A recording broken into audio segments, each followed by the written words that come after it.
In this class, we're going to discuss the halachas, or the minig, of gebrukst. So, technically speaking, from a halachic perspective, matzah, which has already been baked, cannot become chametz anymore. And it can be cooked or mixed with water without any halachic concerns. However, a common custom observed by many communities, and especially Hasidic people, Hasidic communities, is... All right, so we just heard it's not halakhically a problem. You don't need to worry about it. Now we're discussing customs.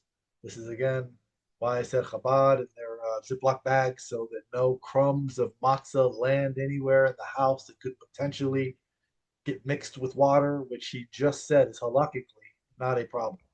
So we're discussing with an optional minhag here that's popular among some Ashkenazim. Sephardic people do not have to worry about this at all.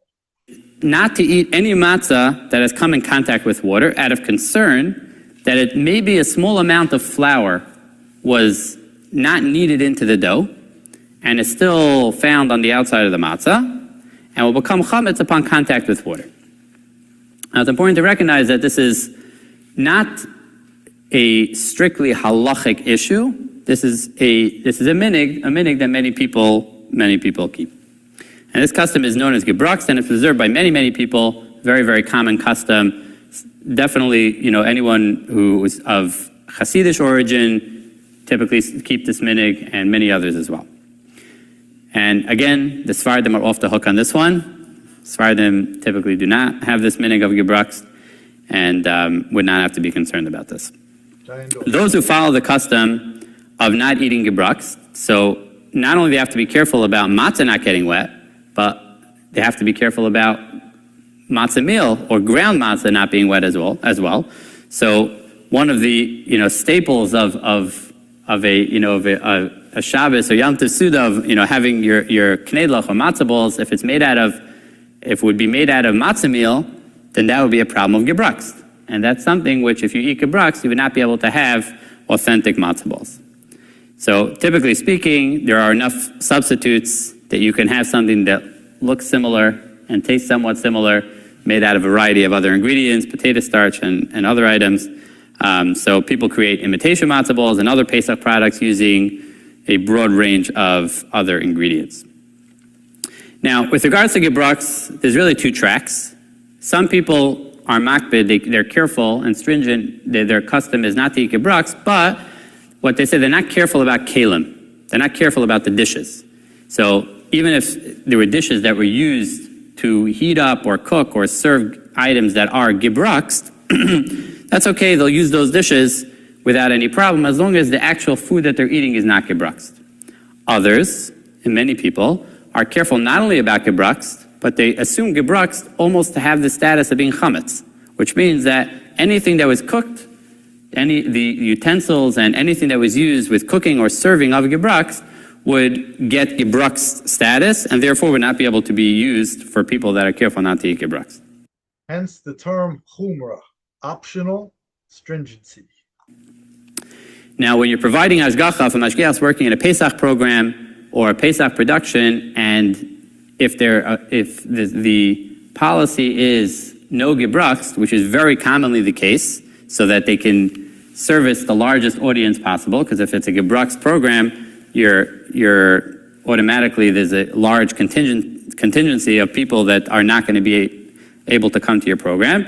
So then that's something which is important to keep in mind. Number one, that nothing could be gebrukst, and number two is with regards to the dishes of things that were used for gebrukst. So just to keep in mind, what that means is that matzah meal, essentially, no matzah meal can be used if you're keeping gebrukst. And it's something which is obviously has strong relevance in a catering kitchen. Typically speaking, most people only keep the custom of gebrukst on the first 7 days of Pesach, but on the 8th day of Pesach, most people do eat gebrukst. Even people that have the custom to typically not eat gebrukst will eat it on the 8th day of Pesach.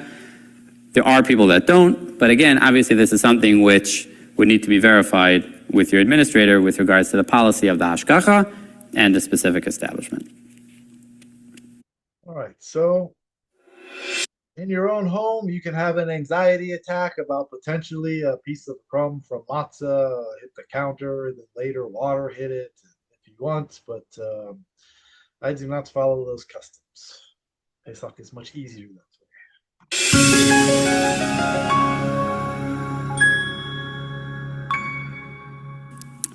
In this class, we're going to discuss different varieties of matzah and understanding what their status is. So let's discuss the two fundamental different types of matzah, and then we'll discuss practically how that applies. So hand matzah versus machine matzah. So typically speaking, hand matzahs are typically round, and machine matzahs are square. And the reason why machine matzahs are square is very obvious, because if you make them round, you're going to lose a tremendous amount of the production, because it's rolling on a conveyor belt going into the oven, and if it's going to be round, you're going to have to cut off the corners of every single matzah. So there's a difference of opinion whether or not machine matzahs are allowed to be eaten on Pesach, and this is an old controversy that goes back a long time, obviously not too long, because machine matzahs were only invented in 100 plus years ago. And there's a secondary question, which is that even if you allow, from a chametz perspective, you don't assume it to be a chametz problem, and you allow machine matzah, there are those that will not allow machine matzah to be used to fulfill the mitzvah of eating matzah at the Seder. So it's a two-tier question. One question is, could you eat machine matzah whatsoever? And the second tier question is, even if I can I fulfill my mitzvah of eating matzah at the Seder with machine matzah? So that's as far as hand matzah versus machine. Now, with regards to, there's another question, which is shmura matzah versus regular matzah. Shmura is a Hebrew word which means guarded, and grain and flour being used to produce matzah to fulfill the mitzvah by the Seder has to be specially guarded from becoming chametz on the time of harvest. However, some authorities believe, some halachic authorities believe, that it's sufficient to guard them from the time it's ground into flour, or even at the time, just from the time of kneading. So it's a question of exactly at what point it needs to be guarded from, meaning guarded that there's no water touching the flour, so it could potentially become chametz. Practically speaking, round matzah are obviously hand matzah, like we discussed, and in addition to that, they're typically shmura from the time of harvesting. So you check off all the boxes, and typically speaking, if someone who's on the strictest side of the spectrum with regards to which matzah they eat, if it's hand matzah under an approved hashgacha, then that'll, number one, they'll eat it throughout Pesach, and they'll eat it to fulfill the mitzvah. And typically speaking, most people will only have round matzah, the hand matzah, at least for the Seder. So even if they'll have machine matzah or non-shmura matzah throughout the rest of Pesach, but for the Seder, most people are makbid to have round matzah. Now, that's number one. Square matzahs, standard square matzahs, are machine-made, and typically only shmura from the time that the dough is kneaded, not from the time of harvest. So those are classic standard machine matzah. Then there's a third variety, which is machine matzah shmura. Machine matzah shmura is obviously it's machine matzah, but it's shmura from the time of harvest.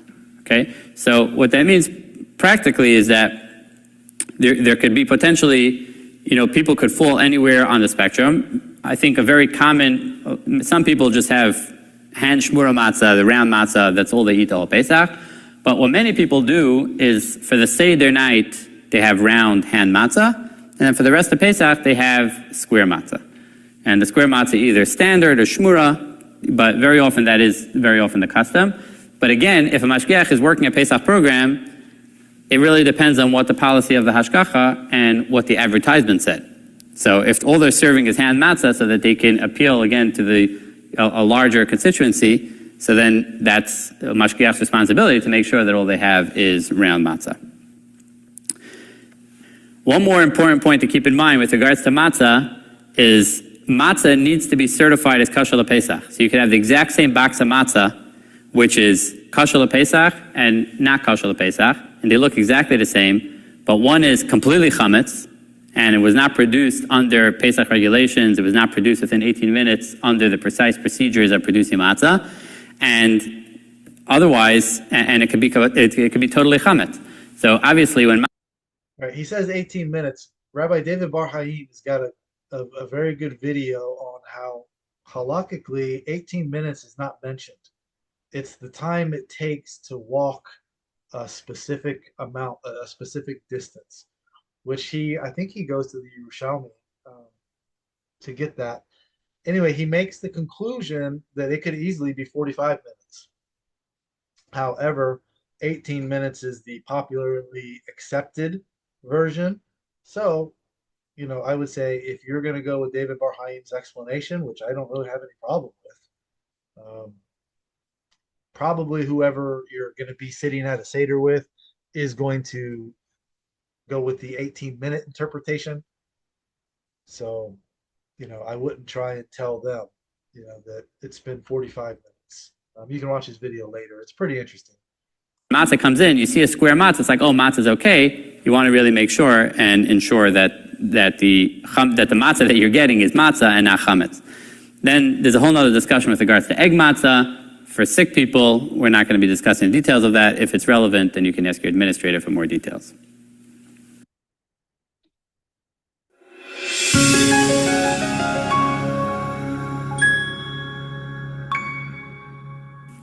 Pesach food preparation. Okay, so you're supervising a catering kitchen or a Pesach program. They're producing Pesach food. So we discussed an overview of what the basic halachas, very, very, very basic halachas of Pesach. We discussed the minig of kitnius, of not eating legumes for Ashkenazi people. We discussed the minig of gebrux, mostly of people of Hasidic custom, not to have the matzah that was soaked. And we discussed the different kinds of matzah. Now, practically speaking, what needs to be done to a catering kitchen in order for them to actually go ahead and take a chametz kitchen and make it Pesach? So, number one, we'll go through the steps. Step number one is cleaning, and an awful lot of cleaning. Deep cleaning the kitchen and the production areas, and this typically involves moving equipment, disassembling equipment, and making sure that the grime and the buildup of all the dirt that's been building up the whole year is removed properly before you can even begin the next process of kashering. So deep cleaning, a good tool to have in a commercial kitchen is commercial degreaser, and that does wonders. Just keep in mind that you want to be wearing proper gloves for that, because it's very corrosive. And it's very, very good for any kind of cleaning. It can get anything off. That's number one, cleaning. Number two is kashering. So any of the production areas need to be kashered appropriately.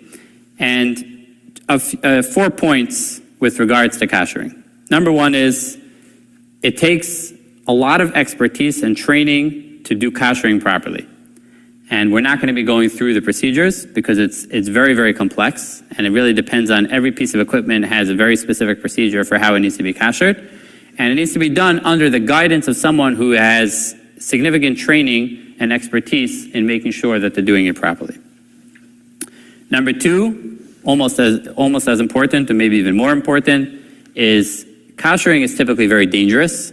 And even if you're doing it under someone who's experienced, pouring boiling water everywhere and torching things with flaming torches and dipping things into boiling water is usually not a safe or advisable procedure under normal circumstances. So it's something which you got to make sure that proper safety measures are taken and that it's done appropriately. Number three, 24 hours. Generally, I would say it's nothing to be afraid of. Your average person can do these types of things, but then we all go into society and we see what some people are considered to be average people. So maybe for some people, it is not for them. Speaking, no equipment can be used. The equipment cannot be used for 24 hours prior to the kashering process. So whenever they're going to be kashering, let's say they'll be kashering very often, they'll kasher on a Sunday or a Matzah Shabbos, so that way they have that 24 hours of downtime from Shabbos anyway, and then they'll start the kashering process afterwards. But if they're not, if you're kashering in the middle of the week, then you need to have downtime. So that downtime is very often used for cleaning or other things, but you need to have that downtime of 24 hours. And then equipment varieties, it really depends. There's certain piece of equipment cannot be kashered. Certain could be kashered, but it's complex. So again, like things with like metal, well, that have like a wooden handle, these types of things. every kind of equipment would need to be approved and done according to the proper procedure. Now, just in a nutshell, as far as the koshering procedures, there are 4 basic koshering procedures for most kinds of equipment. And we'll go through in a very bird's eye view, just understanding what the 4 processes are. Number 1 is iroi kli rishon. Iroi means pouring, kli, a utensil, rishon, a first utensil. So pouring from a first utensil. What does it mean a first utensil? It means a utensil that was on the fire.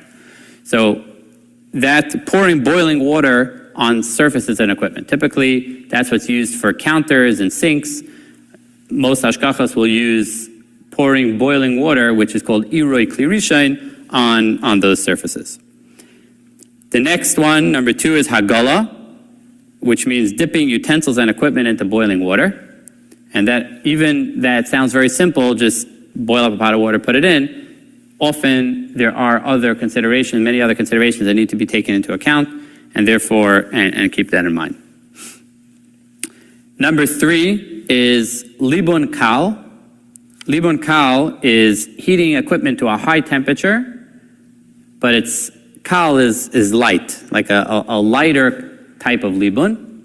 And libun gamor, which is the 4th one, is the highest level, which is torching equipment and getting equipment to a very, very high temperature, either with a blowtorch or glowing coals or the self-clean cycle on an oven, but it's much hotter than a libun kal. So let's just go through the 4 types again. So it's iroi kli rishon, which is pouring boiling water.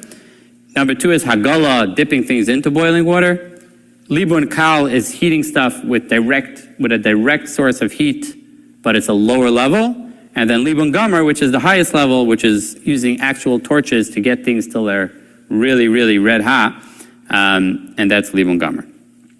Okay, so let's go back for a second now. So we said as far as preparing the kitchen, we said number 1, it needs to be cleaned. Number 2, it needs to be kashered under proper supervision. Number 3, chametz segregation.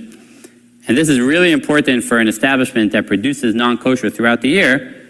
It's very important that products, prepared foods, equipment, anything which is potentially chametz needs to either be removed from the facility, stored in a room that's a locked room, or at the very least covered with tablecloths and taped down in a way, with signs, do not touch.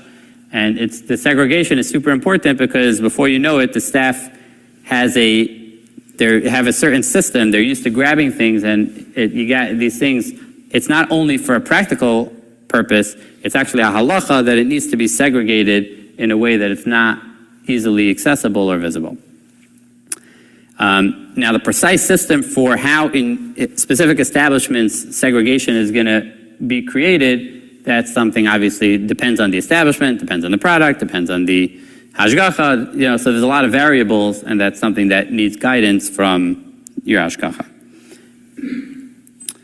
Number 4, we're getting ready to start production. So obviously the food items need to be checked properly for Kosher For Pesach. They have to make sure that it has a, Pesach, that has a Kosher For Pesach status. If you have hashgacha, if it has a P, like an OUP, typically the P is not telling you that it's parav. The P is telling you that it's Kosher For Pesach. So that's you gotta make sure that's Kosher For Pesach. Sometimes you'll have a product that it'll say Kosher For Pesach for Svardim, or Kosher For Pesach la'oichle kitnias, for people that eat kitnias. So keep in mind that if it has hashgacha and it has Hebrew words underneath, read them, because it might be telling you that if you're an Ashkenaz hashgacha, you shouldn't be having that product. So just to keep in mind. There's great Pesach resources. Many hashgachas put out Pesach guides, and there's some really amazing resources which are going to be listed in the ebook associated with this lecture. Number 5, we're finally up to production. So first thing to keep in mind, which sounds obvious, but may not be obvious, is the one ingredient that doesn't belong in a kitchen on Pesach is flour. Okay? grain flour. You can't get Kosher For Pesach grain flour, because if you're going to have wheat flour or oat flour, whatever you're going to put it into is going to become chametz. So by definition, you cannot use any kind of flour from any of the 5 grains. Kitnius, like we mentioned, if it's an Ashkenazi certification, kitnius cannot be used. So the most common items to be careful of are rice, beans, corn, mustard, and canola and vegetable oils. Those are the ones that are very common. Just to keep in mind that even though some of these items, when they're raw, would typically be allowed, so if corn, we had there was a Mashgiach that was supervising a Pesach event this past year, and the staff went shopping, and they came back with a big, boxes and boxes of corn on the cob. All right, so corn on the cob is kitnius for people that are of Ashkenazi custom, and therefore that would be problematic, even though technically speaking, there's no chametz associated with it. Now, we mentioned about gebrux. So if the hashgacha does not allow gebrux in this establishment, so you typically cannot be using matzah or matzah meal or anything containing matzah in your production. So matzah is really out of your production. Obviously, you could serve matzah, and matzah is something that can be eaten independently, but matzah cannot be used in production. So if you see matzah meal coming into the kitchen for an establishment that's non-gebrux, you've got a problem. Now, with regards to varieties of matzah as well, if the hashgacha has specific requirements with regards to which type of matzah is allowed, that's something you need to verify.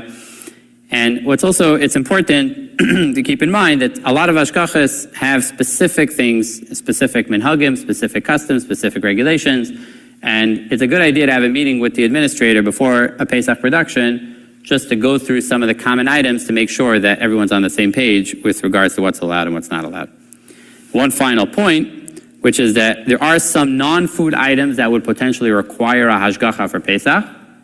And there are great Pesach resources, like we mentioned before. A lot of hashgachas put out Pesach guides.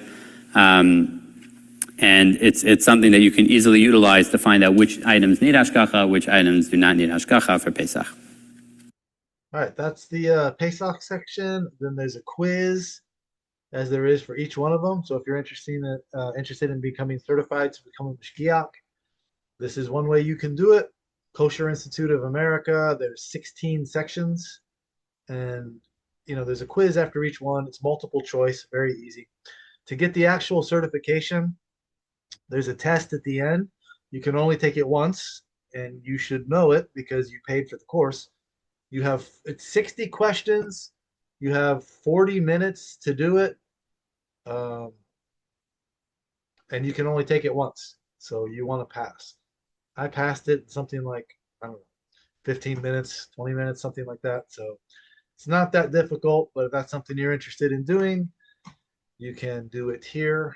We'll make this one short, so maybe we'll get views. People don't want to commit over an hour to a video. So thank you for being here. We will see you soon.